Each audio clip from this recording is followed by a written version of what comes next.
What's up, guys? SeaOtterGamer here, back with some more Realm of the Mad God Exalt.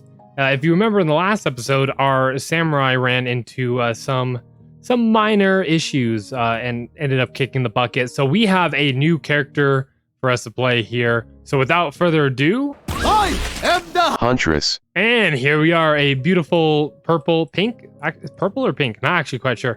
Purple and pink Huntress here. So I picked her both because we got the bow in the last episode, 2 episodes ago. I don't remember, whichever the good bow was.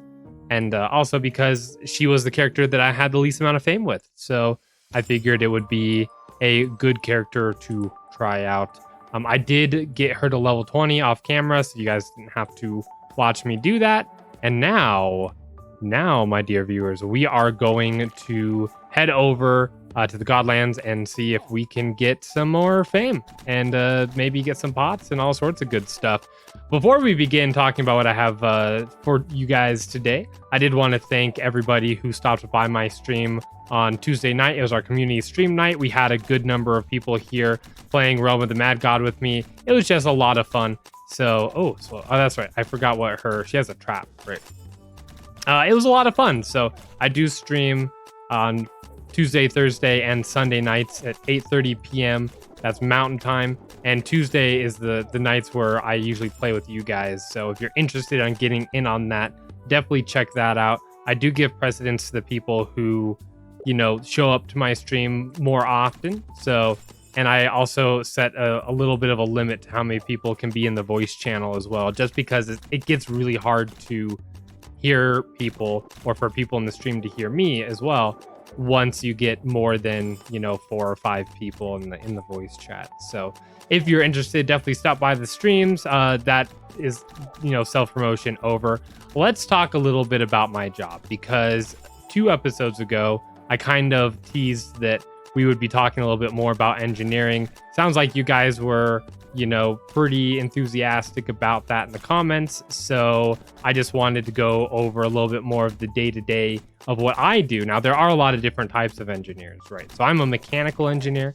There's civil engineers. There's the ones who design buildings and roads and bridges and all sorts of good stuff, usually structures, right? There are also electrical engineers. Electrical engineers do like power stations and the power grid, and they can also do like robotics and aerospace and let's see what else. We're gonna go with the defense. I think the defense is probably better for us right now. They do computer stuff. They do all sorts of stuff, right? There's aeronautical and aerospace engineering. There's a lot of different types, right? Petroleum engineering, or PEs. Now, mechanical engineers, I think I might have mentioned this. We're kind of like the unspecialized group. Like we have to do electrical engineering classes, and we do dynamics and fluid mechanics, and we do thermodynamics and all sorts of amics, right? So basically, we are kind of like, we can do basically anything, but we're less specialized in it. So the good thing about that is that it makes it so that you're easily hireable if they need somebody and they don't need to be highly specialized. Then a mechanical engineer can usually do it, right? The downside is we don't go as in-depth into certain topics. And so if you want somebody who is really, really good at something, then you might want to get a more specialized engineer, right?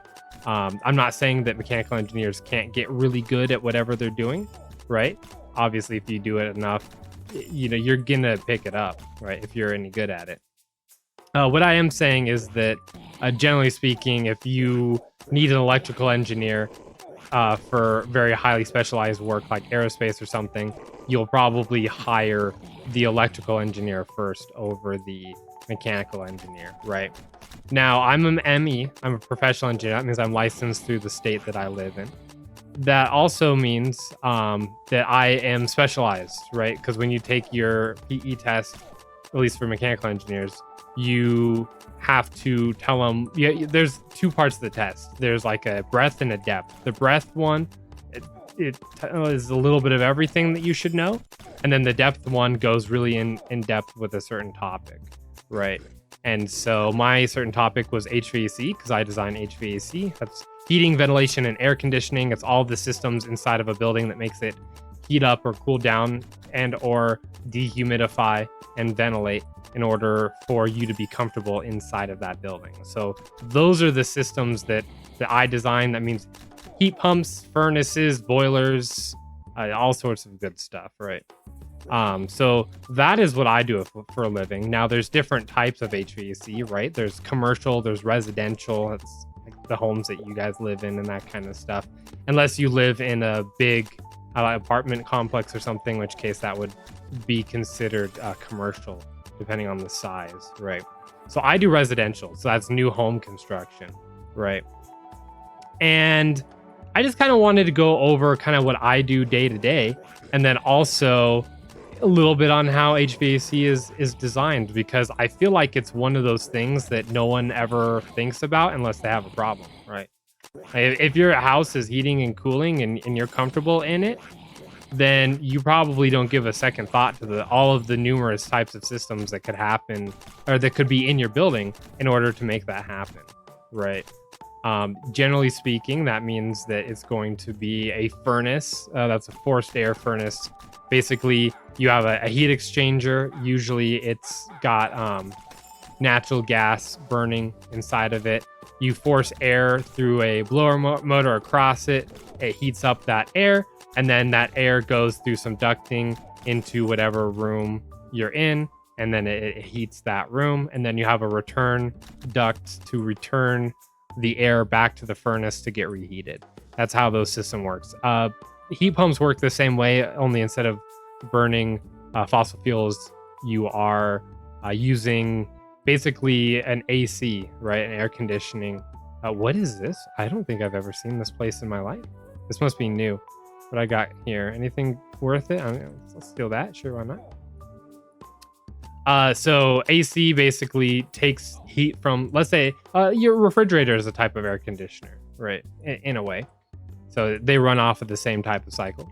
So let's say you take some heat from inside of your fridge and you pump it outside of your fridge. That's basically how an AC works. So we can get into the specifics of that later if you guys are really, really interested in the science behind it. But I want to go more into breadth more than depth for this one. We can do a snake bit. Why not? Right. And so a lot of people might also have boilers, right? Boilers. That's where you see like the radiators usually under your windows, or maybe a baseboard, right? So basically you're heating hot water and then you're piping that through your house to the different radiators. The different radiators in the room then radiate heat, hence the name, and that heat makes it into the room. The issue with them is you can't attach an AC to it to cool the room. So you have to cool the room with a different method. That might be one of those all-in-one window AC boxes. It could be a small heat pump called a mini split, which is just like a heat pump in the room. Was that a blue bag? No, it was a purple. My eyes deceived me there. Snake oil, sure, why not? It could also be an evaporative cooler. Basically, you have some media that you pour water over, and that water then has air going across it, which evaporates the water. When you evaporate something, the water will absorb energy, in this case heat, in order to make that transition from a solid to a vapor, and that will then pull heat from the air, right, and that it cools it down. That's how evaporative coolers work. The good thing about evaporative coolers, if you are in a market like I am, which is Colorado, we're very, very dry here, is that it adds humidity into your home as well. So you don't want to do that maybe in a place like Washington or Florida or something where you have a lot of humidity that you're trying to get rid of. In that case, you'd want an AC because ACs will dehumidify your house, right? But for dry climates like Arizona, Colorado, that's what you want. Is this a tea room? Looks. Doth my eyes deceive? No, I'm pretty sure this is a tea room. Awesome. So, there's all these different types of systems, right? And depending on your price point, and no, it's not a tea room. I saw these grates and I thought it was. I can already hear the people click clacking on their keyboards like, SeaOtter, you're an idiot. You must be going senile now that you're old, right? So anyways, so there's a lot of different systems. And what system works best for your building is going to be determined on your location, right? Like weather data, that kind of stuff, where you are located. It also will be determined by your price point and what you want out of your system, right? So lots of different considerations. So there we go. That was bad damage that I just took to the face. There we go. So let's just stick with forced air, because that's what most homes in the United States are. I understand if you're not in the United States, chances are you may not have a forced air system, because other types of systems, specifically like heat pumps and stuff, are a little bit more prevalent in different areas of the world. Especially I see a lot of in what's it called, in Europe, and also in let's see, what am I? Sorry, I'm trying to focus and talk at the same time. Sometimes words no come out. In like Europe and parts of Asia, specifically where like Japan and stuff, where one of the big issues is space, right? You see a lot of mini splits, right? Because they are very, very quiet, very, very efficient, and you can just plop it on the wall. You don't have to run any ductwork or anything. So, anywho, let's stick with forced air systems. So furnaces and heat pumps and the like. And let's go over how they are designed. It's a 3-step iterative process. Okay. So, and by the way, this is all United States code and stuff. If you are not from the United States, then I thought I grabbed that. What you need to do might be slightly different, right? The physics should be the same, but let's see. Okay, I want to make sure I wasn't centered there. But the code and that kind of stuff might be a little bit different. Let's go ahead and teleport here. Perfect. All right. So the first thing that you need to do is, ooh, that wasn't a good bow. That's a T6. I just saw a bow. I was like, ooh, shiny. So the first thing you need to do is you need to figure out the load on your building, and that's the thermal load. So think about it this way. Your house is always leaking heat, right? And I understand if you are in summer, you're not leaking heat, you're gaining it. I understand. But for this discussion, let's just assume you're leaking heat, right? So your house is like a shoebox, right? And think of your house as a box, right? And that box has insulation all around it. Hopefully, unless it's really old and may not have insulation. That also happens, right? So there we go. Perfect. Ah, you have sprung my trap. So, yeah, so that heat is always leaking out of your house, right? Which means if you want to keep it at a constant temperature, then you need to replace it, right?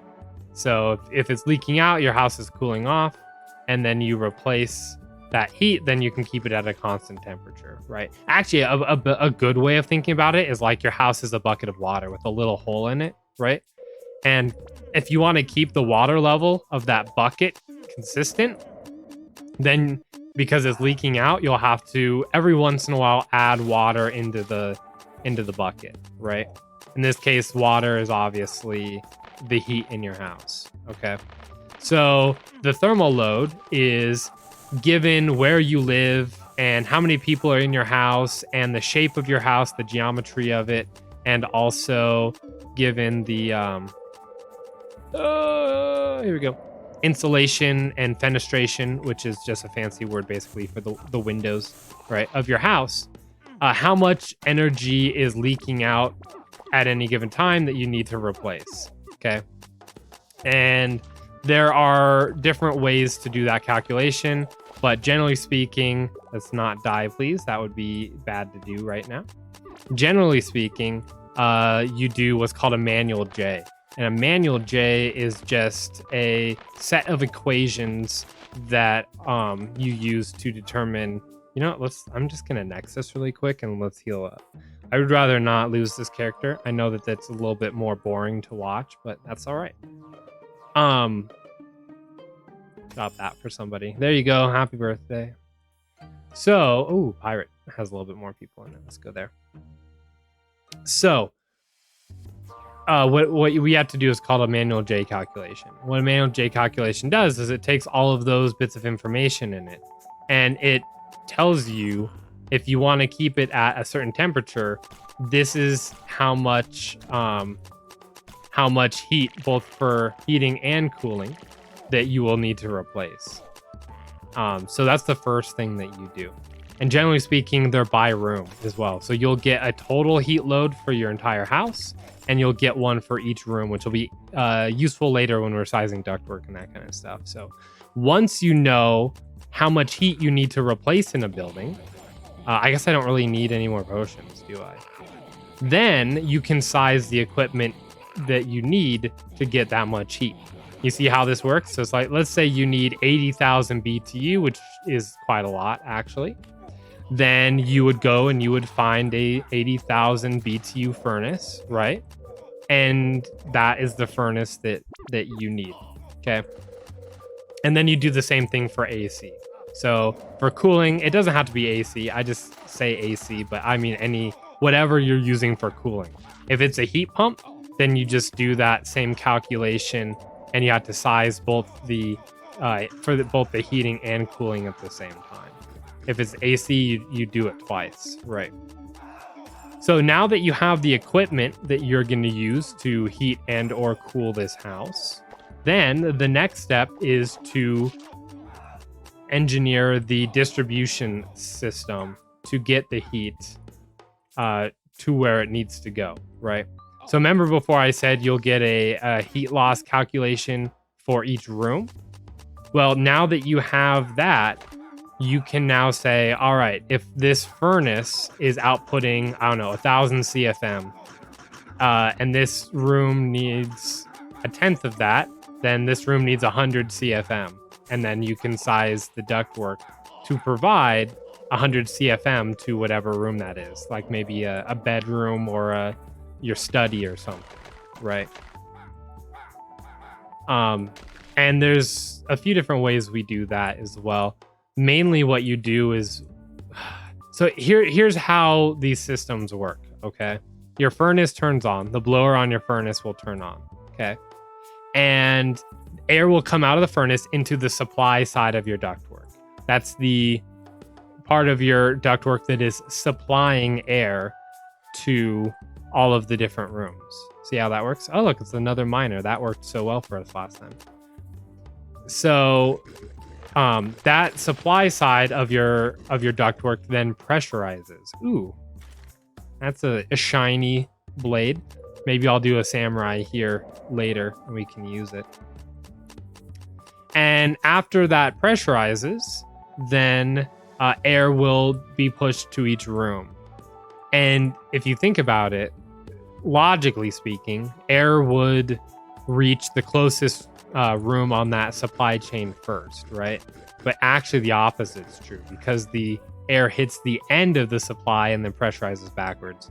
I know that doesn't mean a lot to you guys, but for the people who know anything about HVAC, that might be an interesting little tidbit for somebody.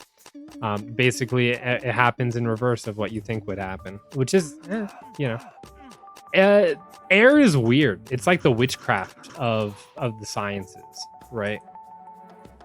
Yeah, let's go in here. Why not? Like a lot of stuff, like dynamics and thermodynamics and stuff. If you're trying to find like an answer, you'll get a very concrete answer.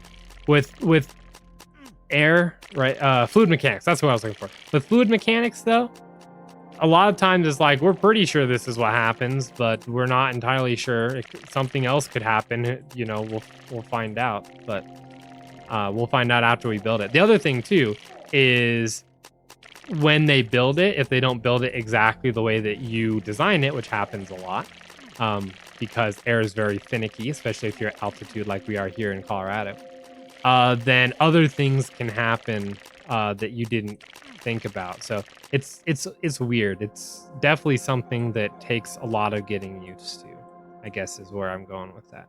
So let's not die here. Thank you.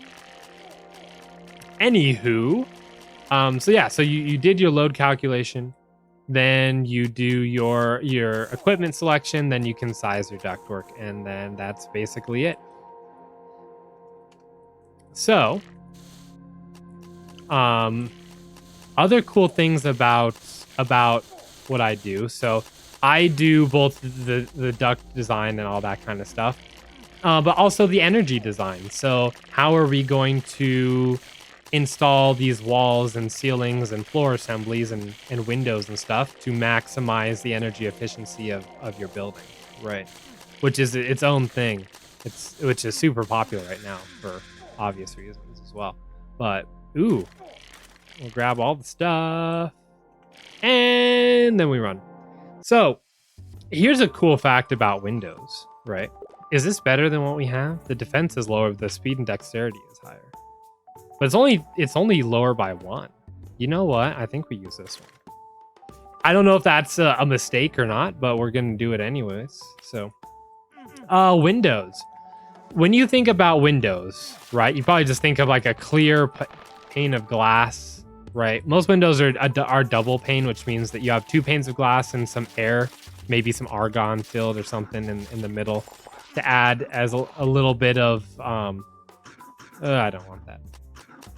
A little bit of insulation for your house because windows are very, very leaky for heat, right?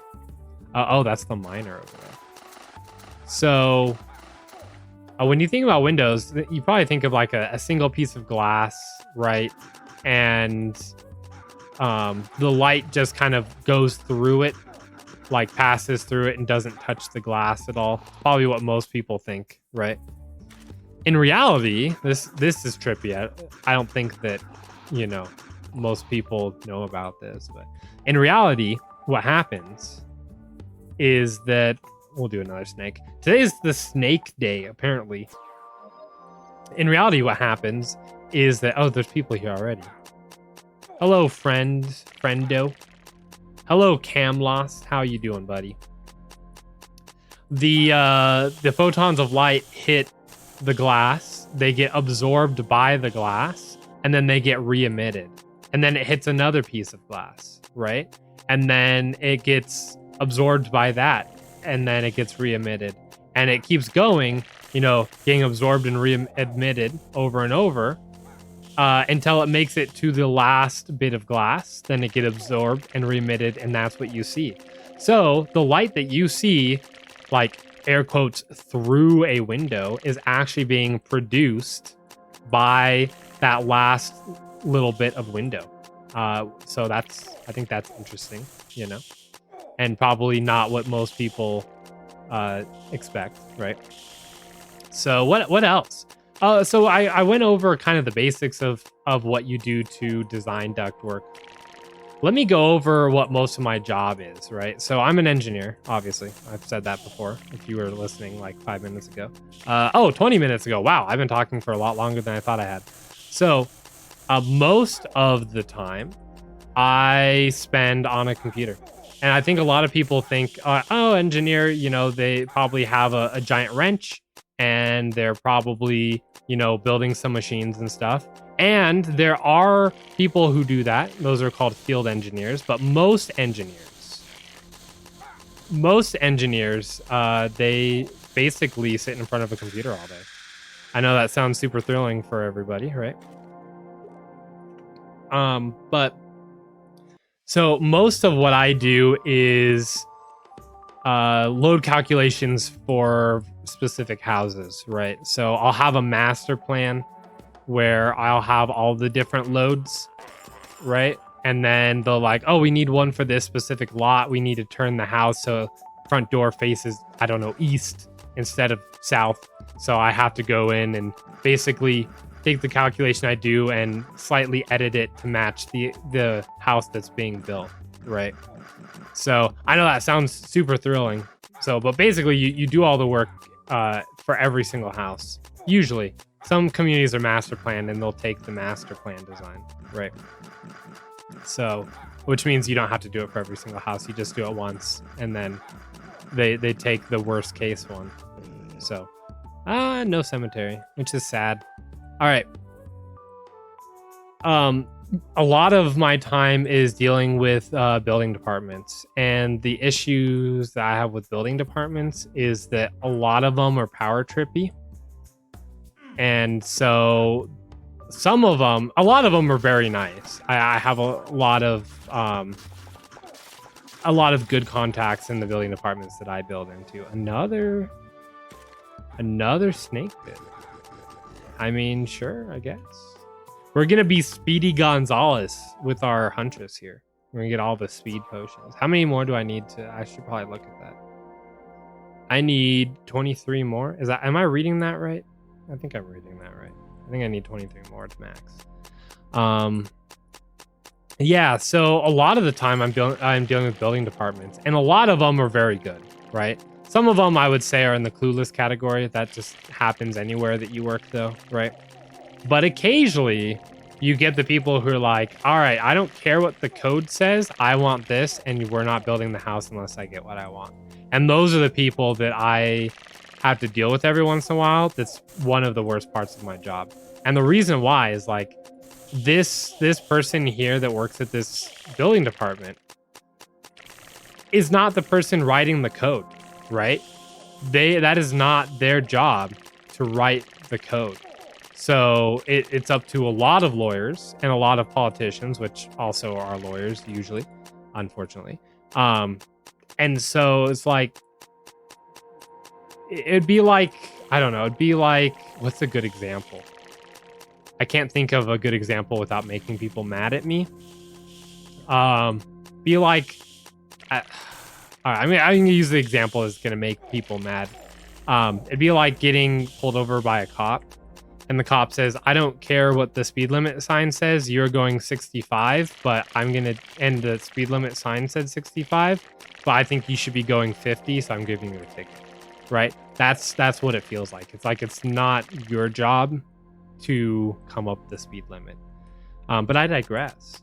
I think we're going to finish this off, and then we're going to leave it there. We'll have to talk about this. If you guys want, if you're interested in hearing more about engineering, I have a lot on this, actually, obviously, because this is what I do for a living, right? So I'd say maybe like 10% of my job is design. Design's the best part, right? Design is where you get to be creative. You get to come up with solutions, right? And that's probably what most people think of when they think of engineers. Like, it's all design and solution based, or building stuff, that kind of stuff, right? So like 10 or 20% of my job is design. I'd say another 80% of it or whatever is, I'd say, bureaucratic stuff. So, you know, reports and coming up with lot specific and calculations and that kind of stuff. The ones that aren't part of the design, just extra calculations and stuff. And then another 5-10% ish is testing in the field. So when we do a new design, right? Let's say you design a house. Let's say you work for a big home builder like KB Homes or what's a big home builder that builds everywhere? Oh, what's the biggest one? My mind blanked. I can't think of, like, one of the big home builders, right? If they design a house, then they are going to build like 400 of them, right? Because they just cookie cutter it. They build, 20 of them in one community and 50 of them in another community. They just build a whole lot of them. That's why when you go by a lot of planned communities like that, a lot of the homes look very, very similar because it's the same house, right? They just change the outside, or what's called the elevation, to look slightly different so that not every single house looks exactly the same. Or they'll flip it. So maybe the garage is on the left side on this house, while the garage is on the right side on this house, right? Or the color is different, or all sorts of different things. So yeah. So before we build like 500 of these homes, right? We want to make sure that the design works. And so we'll test it and make sure that we are getting the airflow that we need in each room, and that the house is heating and cooling the way it should, right? Because what you don't want to do is design it, build a few hundred of them, and then have warranty issues on every single one. I had to pay for warranty stuff. You have people who aren't happy and aren't comfortable. It's just not a good time for basically anybody, right? Just like that was not a good time for me because I almost died. So a lot of time I'll be out testing. Occasionally we'll be testing for warranty issues as well, but generally speaking, we have a third party do that, because the good thing about having a third party do it is they can't claim that you're falsifying test data, which isn't something I would do, but it is something I'm sure that I would be like people who aren't happy with the test would say that we were doing, right? So it's just best to just have a third party do the testing, and then we make our own conclusion and fix the house off of that test. So that's pretty much what I do. So like I said, ooh, hello. I will definitely take that. Thank you. We're going to drop that one. Now we don't need it. Oh, that's the one I want. What is this? Common exotic egg. Do we... Oh, we need this. All right. Do we... Common insect. I don't really... Let's grab the exotic one, I guess. Where's... Oh, wait a second. What? Oh, Mark of Stheno. Do I even need the Mark of Stheno? Like, I haven't had a quest for it in a while. I'm going to... I'll leave that there. Sure, why not? All right. So that's a little bit of a glimpse into what it's like to be an engineer. Obviously, I'm a very special. I'm a very special engineer. I'm a very specific type of engineer, right? So different types will be doing different stuff, and what they will be doing, or what part of their job is design versus sitting in front of a computer versus testing, that kind of stuff will be very different. But that's what I do. I have a lot more to talk about with HVAC as well. If you guys find that interesting, let me know so I know to talk about that a little bit more. I'm trying to break it up between talking about that and YouTube stuff. But either way, thank you guys so much for watching. Don't forget to join me Tuesday, Thursday, and Sunday nights at twitch.tv/SeaOtterGamer. Appreciate you guys hopping in there, and all the support I've been having with you guys has been phenomenal. Thank you guys again for watching, and I will see you in the next episode. So it looks like most of this game seems to be... Oh man, that killed him in one shot there. Oh, don't want to stand in whatever that was. But it killed our little friend there, so, you know, looks good to me.